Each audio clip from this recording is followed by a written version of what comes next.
বৈষম্য বিরোধী ছাত্র আন্দোলনের সময় নিহত আসাদুল হক বাবু হত্যার মামলায় রাজধানীর যাত্রাবাড়ী থানায় গ্রেফতার করা হয়েছে বেসরকারি টিভি চ্যানেল মাই টিভির চেয়ারম্যান এবং ব্যবস্থাপনা পরিচালক নাসির উদ্দিন সাথীকে। সোমবার ঢাকার মেট্রোপলিটন ম্যাজিস্ট্রেট জিয়াউদ্দিন আহমেদ তাকে ৫ দিনের রিমান্ডে পাঠানোর নির্দেশ দেন। রিমান্ডের আগে আদালতে হাজির করা হলে নাসির উদ্দিনকে দেখে কান্নায় ভেঙে পড়েন তার স্ত্রী আশফিয়া উদ্দিন। তিনি আদালতের বেঞ্চে বসে স্বামীর দিকে তাকিয়ে কাঁদছিলেন।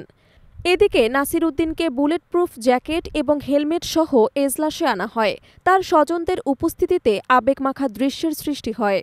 শুনানি চলাকালে বাদীপক্ষে আইনজীবী মোসাম্মদ হাবিবা বলেন, আসামি নাসির উদ্দিন ছাত্র আন্দোলনের বিরুদ্ধে উস্কানিমূলক প্রচারণা চালিয়েছেন এবং ওই সময়ের তৎকালীন সরকারের সমর্থন পেয়ে সহিংসতা চালু হয়েছে।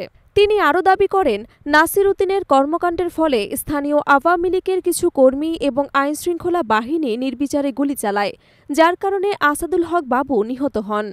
এই হত্যাকাণ্ডের রহস্য উদ্ঘাটন এবং অন্যান্য জড়িতদের শনাক্ত করতে রিমান্ড অপরিহার্য। অন্যদিকে আসামিপক্ষের আইনজীবী মোসাম্মদ ফারজানা আক্তার রিমান্ড বাতিল এবং জামিন আবেদন করেন। তিনি বলেন, এজাহারে নাসির উদ্দিনের বিরুদ্ধে কোনো সুনির্দিষ্ট অভিযোগ নেই। বাদীর হলফনামাতেও তথ্যগত ভুলের কারণে তার নাম অন্তর্ভুক্ত করা হয়েছে। তিনি ছাত্র আন্দোলনের পাশে অবস্থান নিয়েছিলেন। শুনানি চলাকালে আদালত কক্ষে উত্তপ্ত পরিবেশ তৈরি হয়। বিএনপিপন্থী আইনজীবীরা নিজেদের মধ্যে বিতর্কে জড়িয়ে পড়েন। বাদীপক্ষ নাসির উদ্দিনের রাজনৈতিক যোগসাজশের অভিযোগ তোলার চেষ্টা করলে আসামিপক্ষ এটিকে ভিত্তিহীন এবং ভুল দাবি হিসেবে প্রতিহত করেন। আদালতে তর্ক বিতর্ক চললেও বিচারক শান্তভাবে শুনানি পরিচালনা করেন এবং উভয় পক্ষের যুক্তি শোনার পর ৫ দিনের রিমান্ড মঞ্জুর করেন। তদন্ত কর্মকর্তা জানিয়েছেন, নাসির উদ্দিন সাথী মিডিয়ার মাধ্যমে ছাত্র আন্দোলনের বিরুদ্ধে অবস্থান নেন এবং সহিংসতা উদ্দীপিত করেন।